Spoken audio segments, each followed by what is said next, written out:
While I've been traipsing back and forth through the woods here shooting this episode, I lost my lens cap. And I thought, all right, well, I'm going to have to spend money on a new lens cap. I walked back and forth looking for it a billion times, and I had given up. I had packed all of my stuff back into my bag. I said, I'm just going to have to buy a new one. And as I was walking back out of the woods, sure enough, there's my lens cap right there. I found it. And I've learned from this experience, don't be stupid. Anyway, let's go.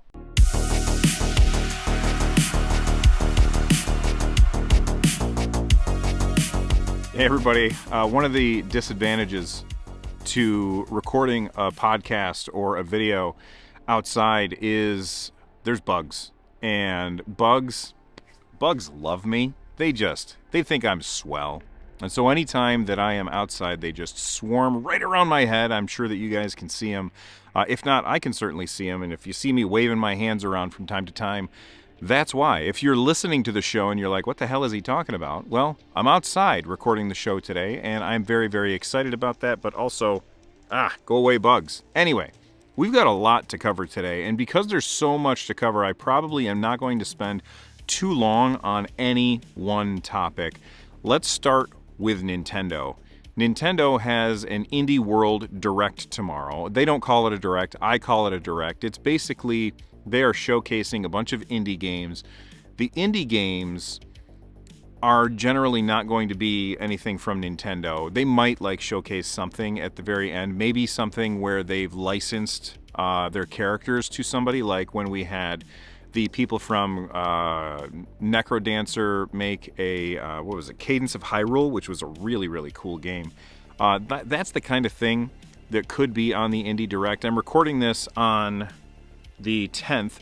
The Indie World is tomorrow, so I'm guessing that by the time you watch this, depending on how long it takes me to edit it, the Indie World will have already happened. Now, if there's really, really cool stuff that happens in the Indie World, I will put out a bonus episode, not on the YouTube channel, but just on the podcast feed. If you're watching this on YouTube, there is a link in the description down below that will take you to the podcast feed. So subscribe to the podcast and you can listen to it wherever you are. But that's what's going on with the indie world. I am excited about that because I do love indie games, and even if I end up playing those games on the Steam Deck, which is more likely because the ergonomics are just better. I like it when Nintendo gives developers that otherwise wouldn't have a place to showcase their stuff, a place to showcase their stuff. Moving on from the indie world, there's also related to Nintendo the fact that the Nintendo Switch hardware has now outsold the Wii U software. Now the Wii U is kind of it was doomed. It was a fantastic console that Nintendo botched the marketing on, and it basically got abandoned by third parties and didn't sell very well. And because of that, oh gosh, that was loud. Because of that, the Nintendo Wii U software also didn't sell very well, which is why we get a lot of Wii U ports on the Nintendo Switch. And I, for one, like that because a lot of people missed out on some fantastic games. Because like I said, the Wii U is a good system. And you can tell me that I'm wrong in the comment section down below. But the Nintendo Switch is selling so well that it has now outsold all Wii U software, which is just crazy. The Switch is clearly going to be one of the greatest selling consoles of all time, maybe the greatest. It's just crazy how fast the Nintendo Switch is selling, and I think that Nintendo, they made the right move by going with a hybrid console, because you can sell more than one to a family. You know, you buy a PlayStation 5, news on that later.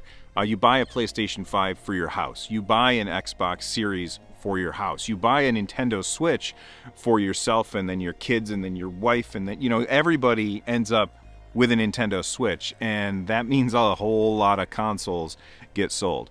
All right, let's move on to PlayStation. Now, I don't remember if it was last episode or the episode before, but I was talking about how Sony was doing something I don't know, they were up to some shenanigans when it came to the PS Plus subscription stacking. So for those of you that didn't see that episode, I'll summarize it very, very quickly.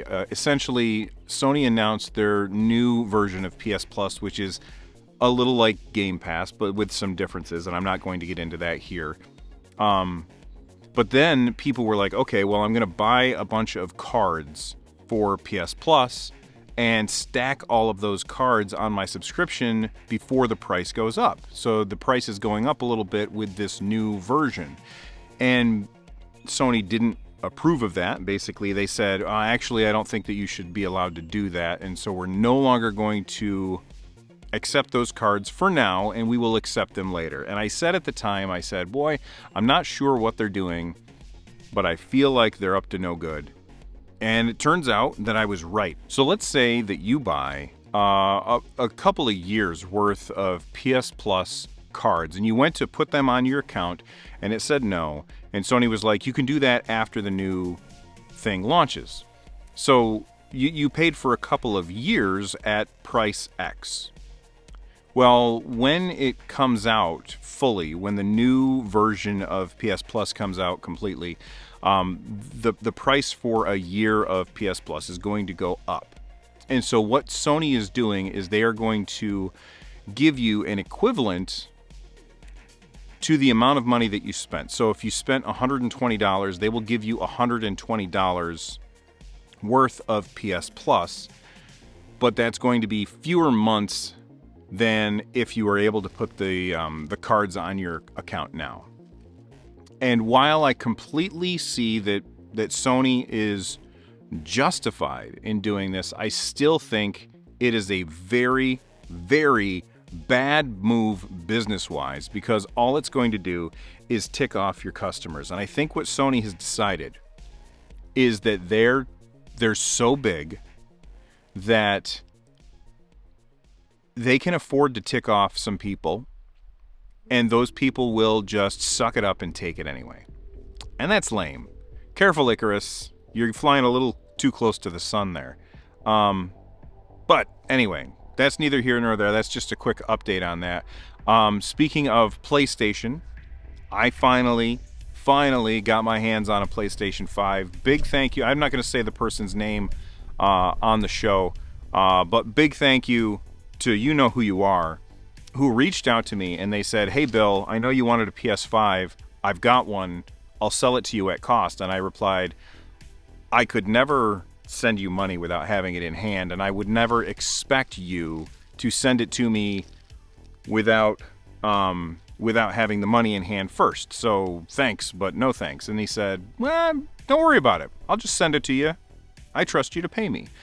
Which, let's be honest, I love that you trust me. That's just crazy. You're just asking to get ripped off. But I didn't rip him off. I sent him the money as soon as it arrived.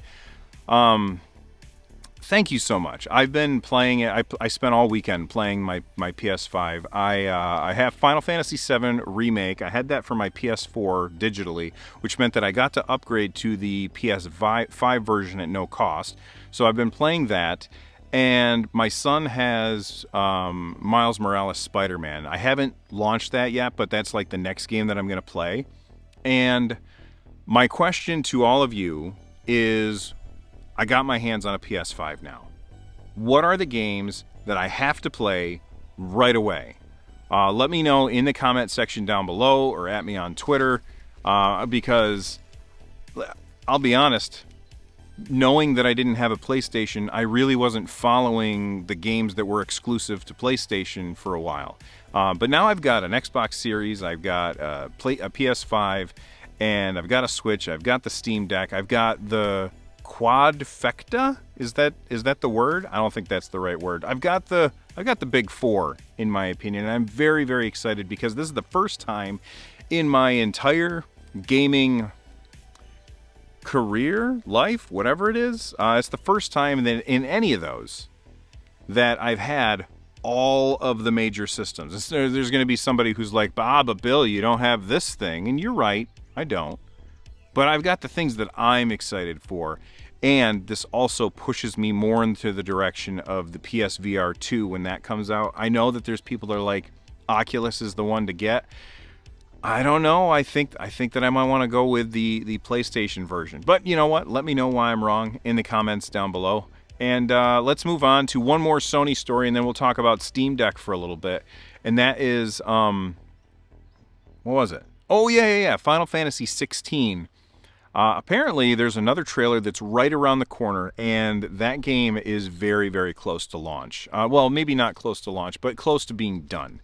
And it could not come at a better time now that I've got my hands on a PS5. I absolutely 100% will be picking that game up on my PS5 on day one. I'm very excited for that game.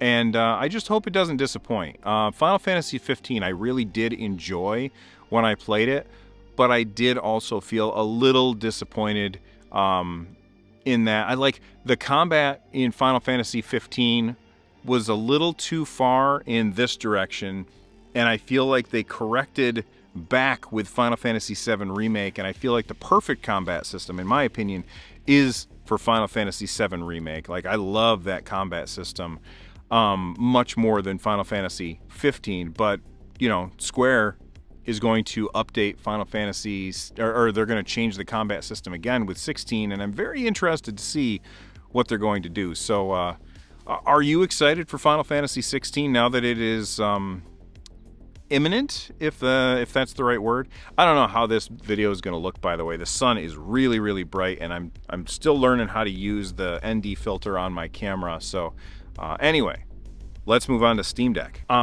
It's barely out the door, and most people who know about the Steam Deck don't have one. Most people don't know about the Steam Deck at all, and the people who watch this stuff intently, like you and like me, a lot of them are asking, what's the next thing going to be? And I totally get it. I'm guilty of this myself. I love to speculate and prognosticate about what the gaming industry is going to do. It's fun to me. I think it's awesome. But the Steam Deck is just barely out, and people are asking about the Steam Deck too. So let's talk about the Steam Deck 2, or better yet, let's talk about the upgrade cycle that we might see with the Steam Deck. Now, I think there's a couple of different ways that Valve could go, and I don't think any of these are necessarily wrong. Let's start with, before I talk about the different ways that Valve could go, let's talk about the different customers. So let's have some imaginary customers. Customer A is me. They saw the Steam Deck, they pre-ordered it day one, they've got one in their hands. Then there's customer B who said, I saw what that is, it looks really cool. I'm going to wait for reviews though. Reviews came out in February, March, and they pre-ordered then. Those people are not going to have their Steam Deck for a very, very long time. And then there's customer C who is kind of tangentially aware of what the Steam Deck is. They definitely know what Steam is, but they don't really know what the Steam Deck is, and they're uninterested until they actually see one in the wild, and they get it in their hands. So how does Valve upgrade from Steam Deck to Steam Deck 2 to Steam Deck 3? Well, I think one way, and it's the way that I hope that they go, is they have a kind of a fast release cadence. And the reason why I would want them to have a fast release cadence is because then the Steam Deck is never really lagging too far behind in power. And so I think, in my opinion, the sweet spot for how often Valve should update the Steam Deck is every 2 years. And here's the reasons why. Because somebody is hearing me say this and they're like, Bill, I don't want to upgrade my Steam Deck every 2 years. Well, it's not for you. What I think is that when the Steam Deck 2 comes out, it's not for customer A or customer B. It's for customer C, who is only picking one up because they've seen it in somebody else's hand. Maybe that's actually customer D, and we'll rewind and put customer C is somebody who really wants one but hasn't bought one yet, I guess. So customer C and customer D, that's what the Steam Deck 2 is for. And then the Steam Deck 3, that's for customer A and B. And the Steam Deck 4, is for customer C and D. And so you don't buy the Steam Deck every 2 years, even though it comes out on a 2-year cycle. You buy it every 4 years, which is much more reasonable for a portable handheld gaming PC to buy it every 4 years because, well, first off, that's like $100 a year. That's a pretty decent deal in my opinion. And secondly, you don't want the power to get too far behind. And if you have a fast refresh cycle on your hardware and different people are buying it every time, the number of people who are buying each one is going to be lower, which means it's going to be easier for people to get their hands on it. Of course, there are going to be people who I'll call customer alpha, and they're going to buy every single one. They'll buy the first one and the second one and the third one, and they'll have a wall of Steam Decks behind them. And I don't know which one of those customers I am. Right now, I think I'm customer A. I don't see myself as needing another one in 2 years, but there's a lot of people who didn't buy one. And if they buy one in 2 years, it's already 2 years old. It's going to have trouble running those super high-end games. I mean, sure, we can limit our frame rate. We can do other things in order to optimize the gameplay, but I think a 2-year cycle is pretty good. Now, another way that Valve could do it, and I think that this is something that I wouldn't want to see, is to wait like the console cycle. And that would be a huge mistake in my opinion. I can understand why Valve would do it. It's definitely working for Nintendo Switch. They're selling so many Nintendo Switch right now that it's very enviable. Might be the right word. It's very enviable that you might want to follow that pattern where the Nintendo Switch came out 5 years ago. It was already dated hardware when it came out 5 years ago, and it is still selling so fast that they cannot keep them in stock. And that is a position that a lot of people, I think, would like to be in. So maybe Valve does that, and I could understand if they did that, but I hope that they don't do that, because if they do that, then if you are one of the people who buys a Steam Deck in 5 years, boy, you're going to have a hard time running those games that you're going to be playing in 5 years. Of course, maybe you are super into indie games. I mean, it works for Nintendo, so maybe it's going to work on the Steam Deck too. Let me know, what do you think is the best upgrade cycle for the Steam Deck? In the comment section down below or at me on Twitter. I'm very curious what your thoughts are on this. Leave those thoughts in the comments down below. Let's move on to Xbox. I said it before on the show, I'll say it again. Game Pass, in my opinion, is just one of the best, absolute best deals in gaming right now. I've played so many games that I otherwise would not have, just because it was on Game Pass and I had access to it. But I also have a decent gaming PC. I have an Xbox. And because of that, I can take advantage of Xbox Game Pass. A lot of people don't have those things. And a lot of people, they just don't want to have the clutter underneath their stuff. And maybe they don't want to play on a Chromebook or something. They want to play on their TV, but they don't want to buy an Xbox. So what do? Well, Microsoft, I've talked about this on the show before, but Microsoft has said, look, we're going to sell, well, actually, I don't know if they've said it. It's been rumored for a while. That they were going to sell a Xbox Cloud Gaming streaming stick, which is essentially you go to the store, you buy a controller. That controller comes with a little dongle that you plug into the HDMI port on your PC, and then you play your games through Xbox Cloud Gaming. All right, I'm just actually going to move it over here because the sun is like right in my eyes.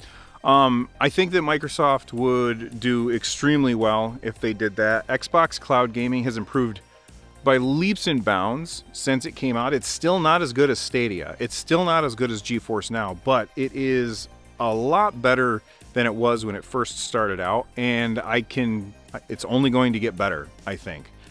Anyway, let's move on to a related story. Xbox Cloud Gaming now has Fortnite, and they're not the first ones to do this, but GeForce Now also has Fortnite, and you can stream Fortnite to your iOS device. If you have an iOS device, Fortnite is not available on that device anymore, and that's because of a dispute between Epic and Apple.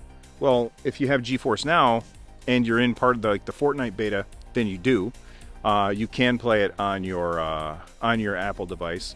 But now Microsoft is going to also help Epic be the end around Apple's EcoStore issues. I think the more ways that you give people to play video games, the better. Okay, these bugs are driving me absolutely crazy, so I'm going to take the rest of these stories, and do them lightning round style. Number one, Rocket League is bringing back voice chat. They took it away a little bit ago, and people were complaining, and now it's coming back. I don't know why you would complain. I wouldn't use voice chat on Rocket League anyway. I would just use our community Discord, link in the description down below. Summer Game Fest.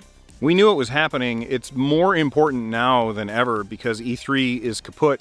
So Summer Game Fest is coming back June 9th. Looking forward to it. If I have time, I might do a live stream that day. So make sure you subscribe and click the bell so you're notified when that happens.